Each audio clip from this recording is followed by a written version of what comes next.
Well, greetings from Atlanta, Georgia, and welcome to Be Rich 2019. Today, your church is joining dozens of other churches launching our annual generosity campaign, Be Rich. Now, for you Be Rich veterans out there, welcome back. You've seen what God can do when we come together to give, serve, and love. You know the difference that we can make. And if you're new to Be Rich, we are so excited to have you as a part of this as well. You are in for a treat. Over the next few weeks, we are going to put the power of collective generosity to work.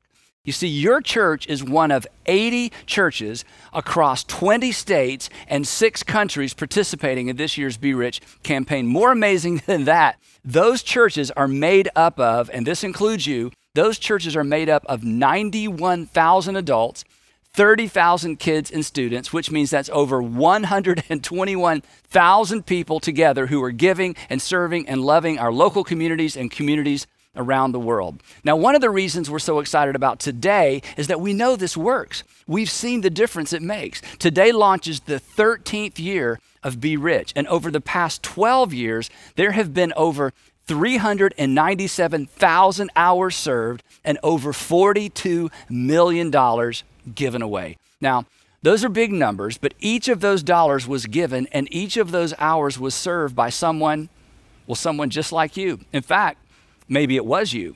It's inspiring to think about the impact that that kind of generosity can have in our communities. And it's really inspiring when you know that you've had a part in the generosity. Now, if you're like most people, you want to make a difference, right? But you don't know how, or you're not sure how to do it. Not on your own anyway. I mean, knowing where to give, setting aside the money, knowing how to help, how to carve out the time, it's difficult. Even with the best of intentions, it's difficult to follow through and to know that your efforts mattered.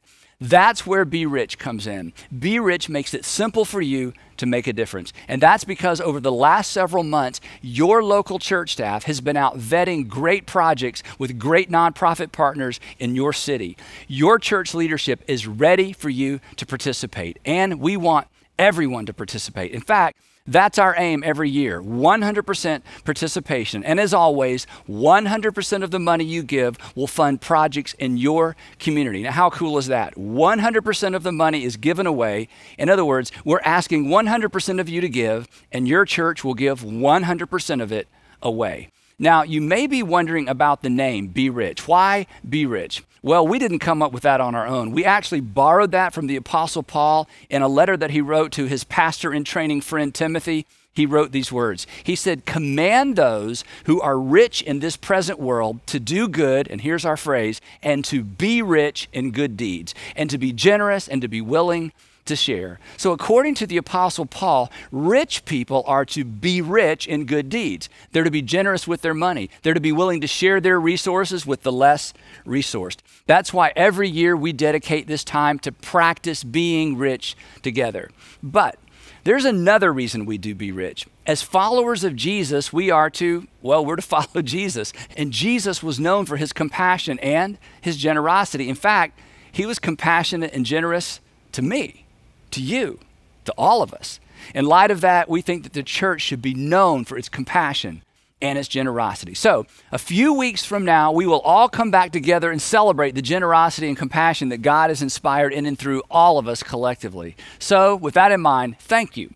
Thank you in advance for participating in Be Rich. Thank you in advance for the difference you are going to make.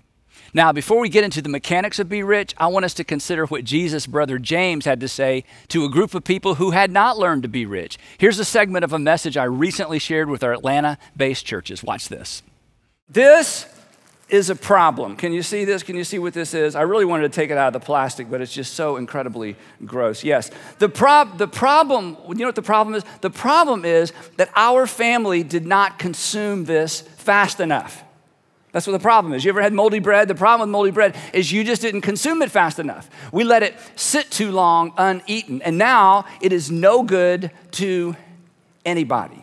Today, for the next few minutes, as we kick off this Be Rich season, James, the brother of Jesus, which is an amazing thought that Jesus had a brother that concluded at the end of his life that his brother was his Lord. As I always say, what would it take for your brother to convince you he was the Son of God? You'd never be convinced. But James was convinced by the end of his life, actually way before the end of his life, that his brother was his Lord. And James wrote a letter, and in this letter, honestly, he takes all of us, me included, he takes all of us, whether you're a Christian or not, even believe there was a James, he takes all of us to the woodshed. So for the next few minutes, I need you to put on your big boy and your big girl pants, because this isn't me. This is the brother of Jesus, kind of, sticking some things up in our face and making us smell it a little bit and face some things that maybe are difficult for us to face. And in case you have to leave early, and I hope that you don't leave early or sign off early, here's basically the bottom line of what James is going to tell us. He's going to tell us you need to start giving while you're living, because what you're holding is molding, okay? And I'd like for all of us to just say this out loud, because this is the point, okay? Ready all together? Start giving while you're living, because what you're... Yeah, and once it gets moldy, it's no good to anybody ever. Here's his opening line in his letter as he addresses rich people. He says, and this is kind of stern. I mean, it's like everybody sits up straight. He says, now listen, you rich people. To which we're like, this may be the one occasion in my life I'm glad I'm not rich. He sounds like he's about to lay some heavy stuff on these rich people, right? This is the point, if you ever read the New Testament or the Bible, and I hope you do, this is the point where you think, oh, well, this isn't for me, right?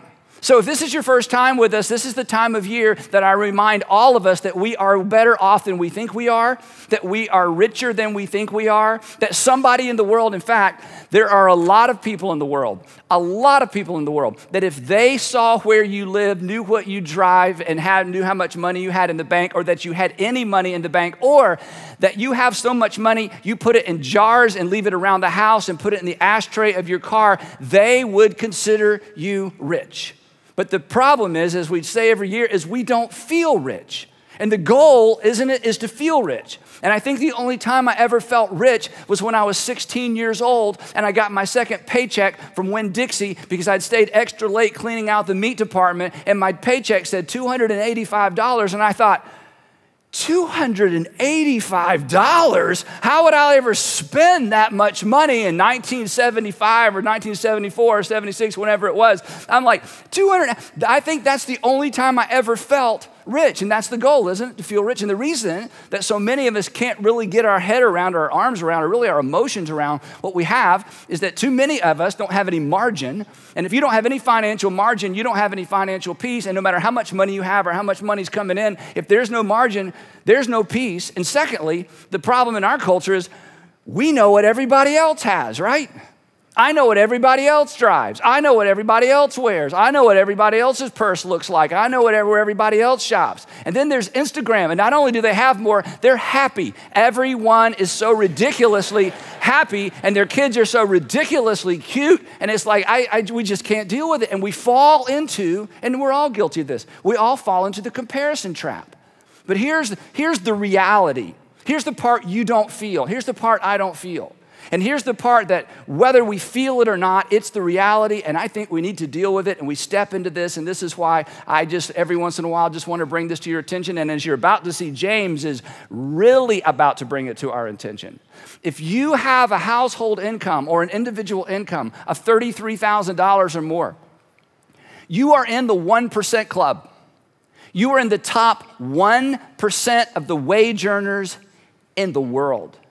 Which means even though you don't feel rich living in the United States of America or Canada, even though you don't feel rich by the standards that you and I bump up against every single day, every time we turn on our computer, every time we watch television, the truth is there are hundreds and hundreds, actually there are millions and millions of people in the world that would consider you rich. So when James says, pay attention, you rich people, most of us fall into that category in somebody's mind. Now, in the first century, take a little pressure off. In the first century, there was an assumption in first century Judaism, actually in first century just paganism as well. The assumption was that rich people were God's favorite people. Or when it came to pagan worship, the rich people were the God's favorite people. The reason they were rich is because they had been blessed by the gods. And if you were poor, you'd done something wrong. If you were sick, you had done something wrong. But this was a leftover pagan idea, and this was a leftover old covenant idea based on God's arrangement with ancient Israel. When you get to the New Testament in the Bible, or when you get to the New Covenant, it's a whole different thing. Because the New Testament authors, including Jesus, taught this, that rich people aren't more loved by God. Rich people are more responsible. that God doesn't love rich people more, but God holds rich people to a higher standard. We are actually more accountable. So this is why James, the brother of Jesus, right in that transition from Old Covenant to New Covenant, Old Testament to New Testament, steps into that space and he kind of gets up in the face of the rich people. He says, now listen, and he wrote this. Now listen, you rich people. He continues. He says this, now listen, you rich people, weep and wail because of the miseries that are coming on you. And all the non-rich people were like, what? What do they have to worry about? I mean, rich people don't worry about the future. Something's coming on them. I mean, rich people don't even think about the future, do they? That's what all the non-rich people thought, but all of us rich people, we're like, no, actually, we think about the future a lot, don't we? In fact, the more we have, oftentimes, the more we worry about what we have. And the more that comes your way and the more that comes my way, the more inclined I am and the more inclined you are to put our trust in our riches rather than in the one who richly provides. That we put our trust in our riches. Poor people don't put their trust in their riches. They don't have any riches. In fact, that's why poor people are generally more generous than rich people. Poor people know if I don't do for you, you won't be there to do for me. Poor people never make the mistake of putting their confidence in their wealth. They don't have any wealth, but wealthy people do it all the time. And then they start worrying about losing it, about not having enough.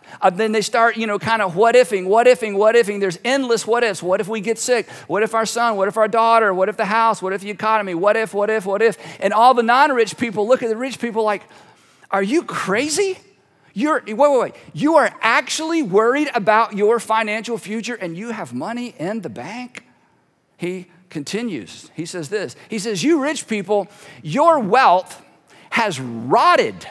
What? Your wealth is rotted and moths have eaten your clothes. That you kept your clothes for so long and you had so many clothes that you weren't even wearing. Moths have eaten your clothes and your gold and your silver is corroded. He's saying, look, you rich people in the first century, you have hoarded your wealth to the point that even your gold and your silver, because it wasn't pure, is beginning to corrode. It's beginning to chip. Your clothes are beginning to rot. And now all of those things that could have done so much for so many people, now it is not good for anything to anybody. Woo.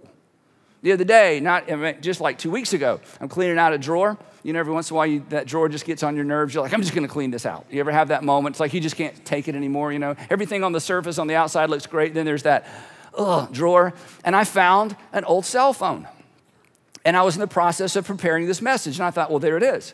If I had given this cell phone away, even if I had sold the cell phone and given the money away, then somebody could use the cell phone or would have the money. But no, I just stuck it in a drawer because you never, you know what? I may need this one day. I may want to go back to this one day. And I held on to it and I held on to it and I held on to it. And now it's not any good to anybody. So the issue, and this is why James is so brilliant and why this is for all of us, regardless of what you believe, regardless of your religion. His point is this, that what comes in isn't really the issue. The problem is how much stacks up. It's not how much you make. We hope you make all the money and have all the wealth in the world in terms of your time and your talent and being efficient and smart and a good investor. That's not the issue.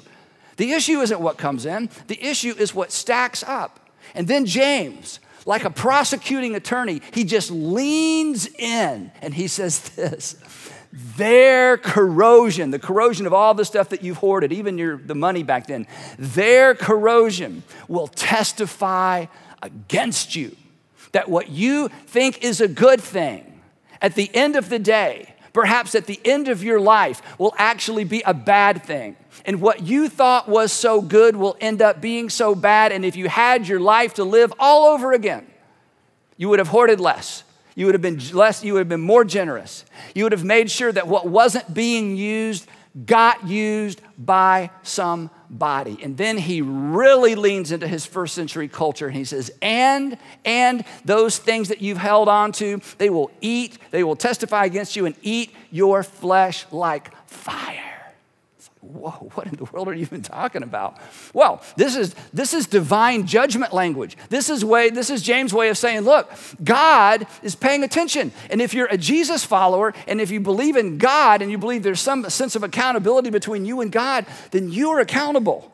And I'm accountable with what I do with my stuff. And in ancient times, all judgment was public and it was violent. So James leans into his first century context, his first century culture, and says, you should be worried about what's coming if you're hoarding and hanging on to things that someone else could use and could be given to people in need. James assumes that God's judgment is something that's real. And again, that we are personally accountable. Then, in case we weren't paying attention or in case we weren't following his argument, he just states it plainly. He says, you, talking to all of us, you have hoarded wealth in the last days. You have hoarded wealth in the last days. And this phrase, last days, implied that, hey, guys, the end is near. The end is near. Here you are saving and saving and saving and saving for a rainy day and saving and saving, just in case. And the end is near. His point is simply this. Why are you hoarding? Why are you saving? Why are you just increasing and hanging on to everything that comes your way when your time is short? Now, he had one thing in mind that we'll get to in just a minute. But this is a big deal. I think all of us, me included, this isn't about you, this is about us, that all of us, again, whether you're a Christian, non-Christian, or embrace a different faith, different religion or a different faith system, all of us should wrestle with this question. And let me put it in this context. Have you ever had to clean out your mother or your father's house or your parents' house after they moved or after they passed away? Or a grandfather or grandmother? And suddenly, all that stuff that meant so much to them, that they just saved and protected and put behind glass or put in files or put in their basement or just stacked. And I'm not talking about hoarders. I'm just talking about there's just so much stuff and all those clothes, and you go through all of that stuff and you think to yourself, wow, and you don't even know what to do with it. And you realize they hung on to this and they clung to this and they lived in this and they lived around this and they moved this stuff and then they were gone. And all of this stuff is left behind and they weren't using it. In fact, they couldn't even use it. They couldn't even consume it.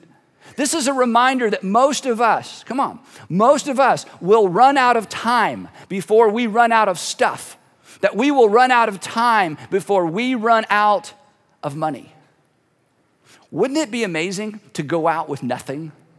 I don't know if it's possible. There's a story about an older preacher, years and years ago that figured this out. By the time he figured this out, his wife had died, his kids were grown and gone, and he decided he was going to go out with basically nothing. But wouldn't it be amazing to somehow, I don't know what your financial situation is, it's different for all of us. I mean, there's no one size fits all.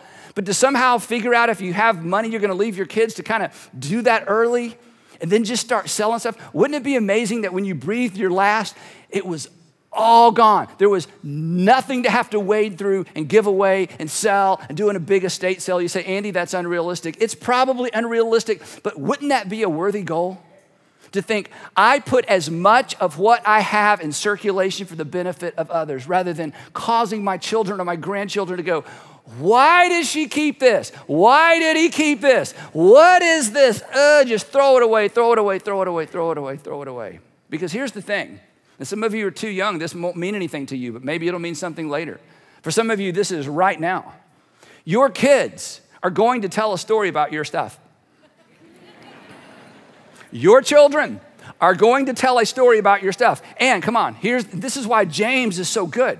And what we do now will determine the story they tell and, more importantly, the example they see. And speaking of seeing, James says, look, look, look. Now he gets into something that's super cultural. He talks specifically about a group of wealthy people because most wealthy people in the first century were landowners and people who hired other people to work their land or to farm their land. He says, look, the wages, you rich people, the wages you failed to pay the workers who mowed your fields are crying out against you. He's talking specifically to wealthy landowners. And frequently in the ancient world, they were guilty of exploiting their workers. And the workers had no recourse. They had no power. They had no money. They could do nothing other than to say, I thought you said you're going to pay me this much and you've only paid me this much. And the landowner says, well, it just didn't work out, or that's just the way it is, or what are you going to do, sue me, right? He goes on, he says, the cries of the harvesters have reached the ears of the Lord Almighty. Now this should cause us all to sort of just stop for a minute. James, the brother of Jesus. Okay, James, to put it in context, the brother of Jesus who saw Jesus crucified. James, the brother of Jesus who saw his brother back from the dead. James, the brother of Jesus that believed there was an afterlife, not because somebody taught him about it, but because he had a conversation with his brother after he died. And when you have a conversation with someone after they died, you will believe in the afterlife, okay? So James, who's absolutely sure that there is a God in heaven concerned about the affairs of men and women on earth, he says, your heavenly Father, God Almighty, is watching. And you are accountable. You are responsible with what you have and with what comes your way. And this group had legally, this is the thing that was so disturbing, and I don't know, this may land in a hard place for some of you. They had legally taken advantage of the less advantaged. His point is simply this, that resourced people with extra, and most of us have extra, people with extra, resourced people shouldn't look for loopholes to get by with doing less. Just the opposite. Resource people should look for opportunities to do more, to give more, to be more generous.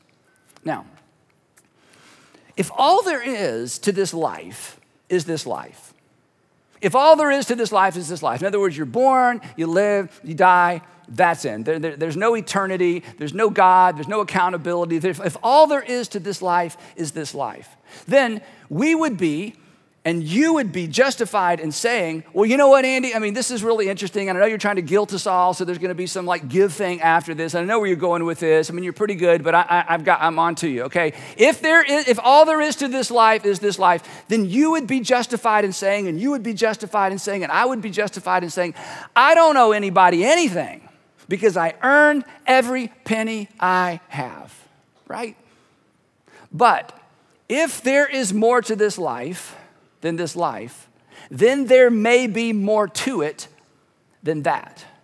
And Jesus, James' brother, said, you're not an owner. You're not an owner. You're a manager. You're a steward.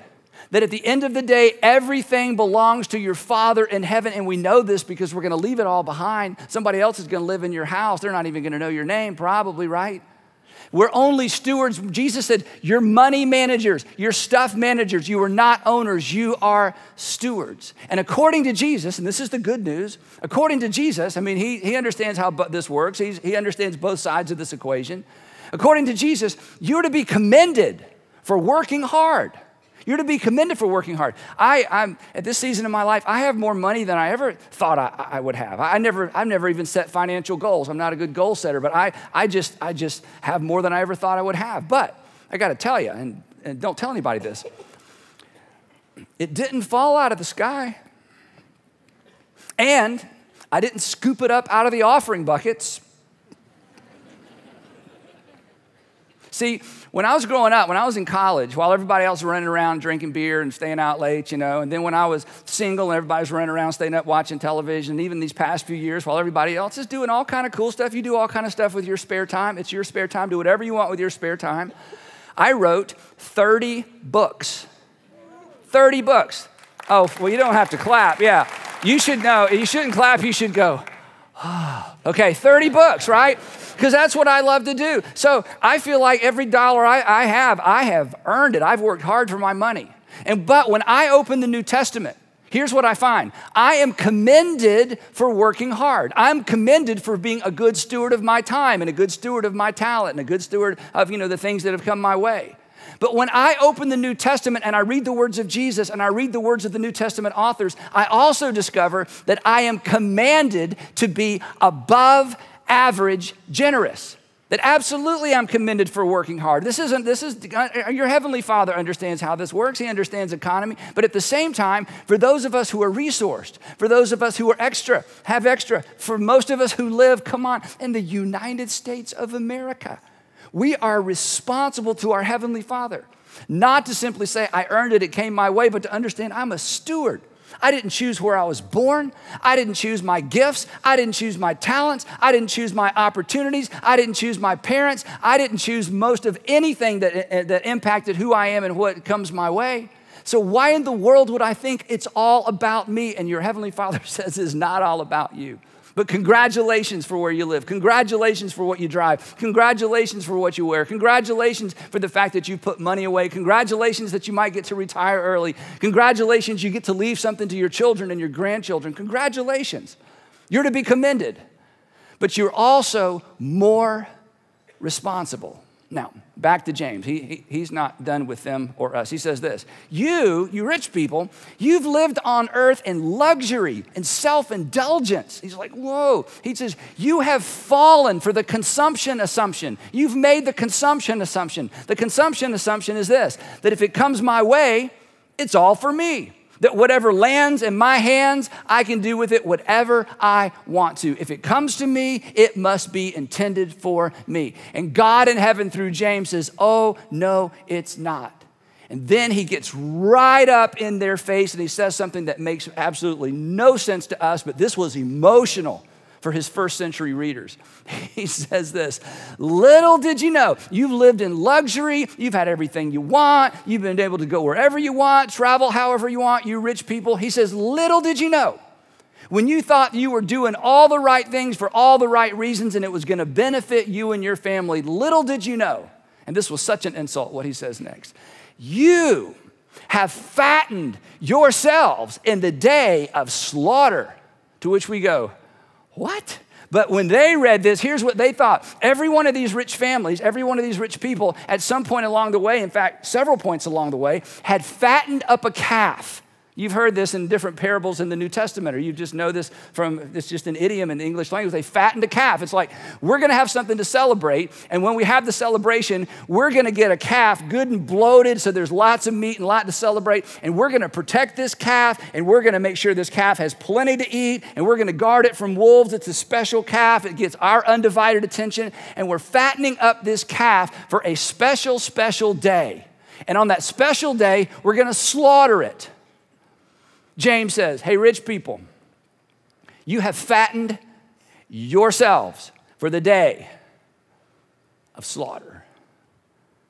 What you thought was a good thing, all that hoarding and all that saving and all that making sure that you can cover every single eventuality and you never thought about anybody but yourself. You have fattened yourself for slaughter. Wow. And you want to get mad at James, and then you realize, oh yeah, he's the brother of Jesus. You got to be polite to the brother of Jesus, right? But he's just so up in our face. Now, here's an amazing thing, just a little historical thing, and then we'll get back to us. James was martyred for his faith in the year 62.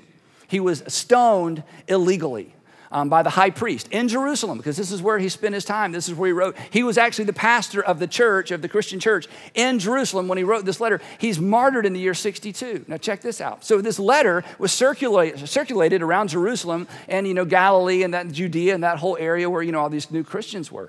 But check this out. 7 years later, the whole city of Jerusalem is surrounded by Roman legions.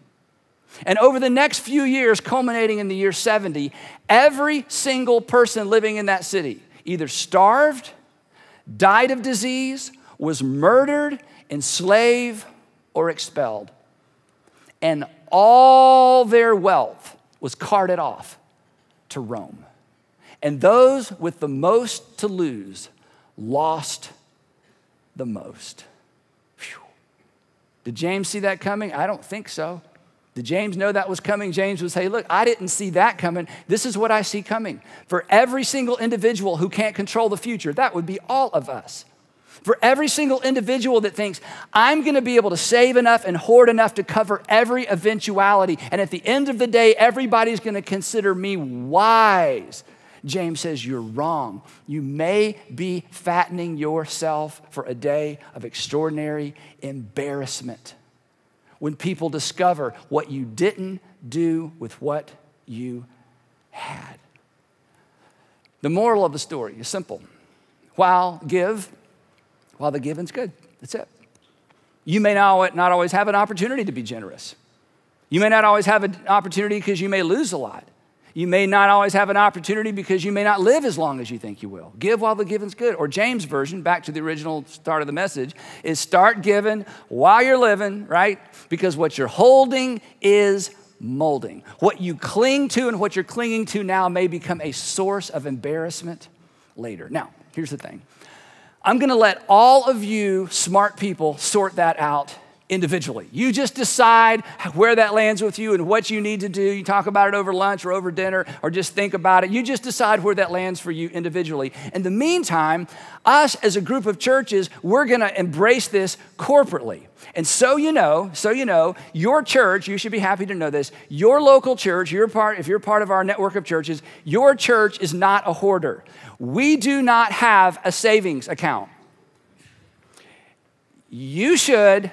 We don't, okay? You should save money. Don't hear me saying Andy's against saving and planning for the future. No, I don't want to have to take care of you when you're old, okay? You need to figure out a way to take care of yourself. But you should know, your local churches, we do not save money. We don't have a savings account. What comes in, what you give, what comes in, it all goes out. And we, if you'll participate, are about to send out several $1 million into our local communities. Now, again, if you're new, once a year we come together as a group of churches in the Atlanta area and actually all over the country now to do something really big financially in Jesus' name. We call it Be Rich, our extravaganza of generosity. And if you're part of one of the network churches that's participating this year or you're outside the Atlanta area, at this time I'm going to invite your pastor to the stage and he or she is going to come up and tell you what you are about to do for your local community. So give them a hand as they come.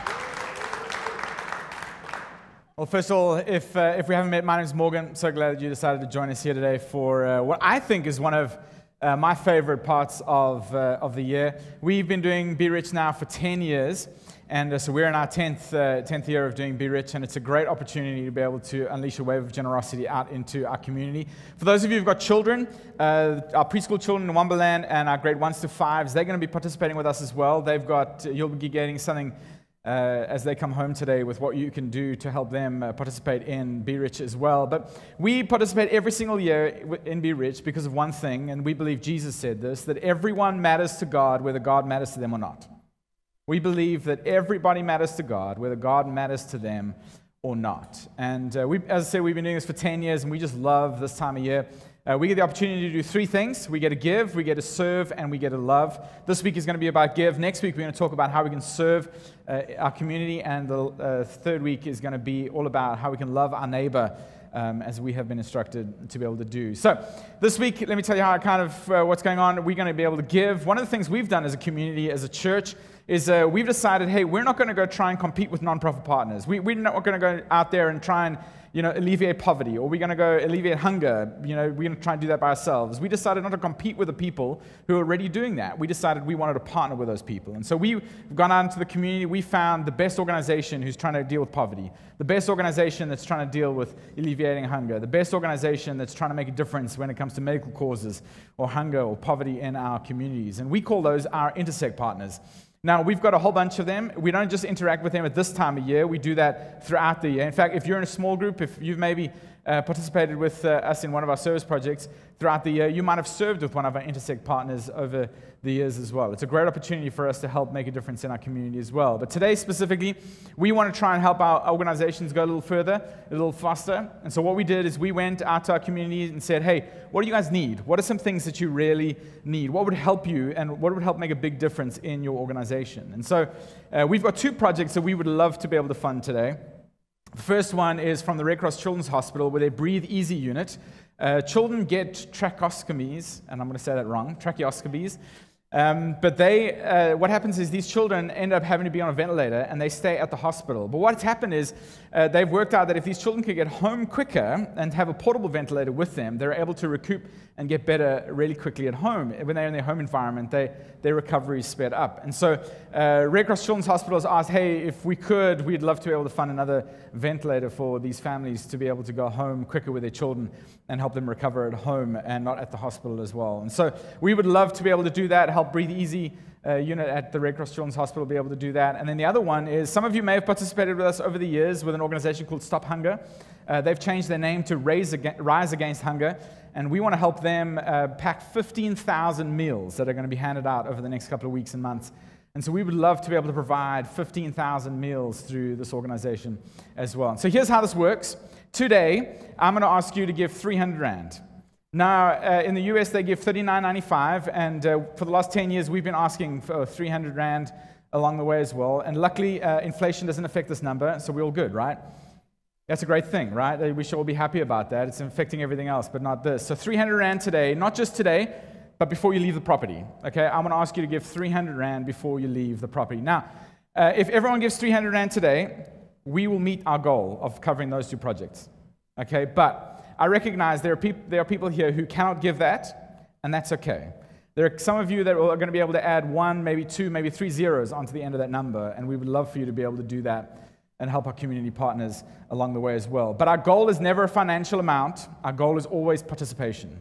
So you give what you can, and we would love to be able to give that to our partners. I do want to make you a promise. Every cent that is raised today is audited and then given out to our partners. So every cent that comes in, 100% of it goes away to go and help our community partners as they're trying to achieve some of their projects along the way. And so what we've done is we've gone out, we've found the projects, we think they're great projects, and us collectively, we want to be able to make a big difference. And so this is how you can do it. Today, there's some balloons out in the foyer. Maybe you saw them as you came in. You can give cash, and if some of you still do checks, you can do that as well.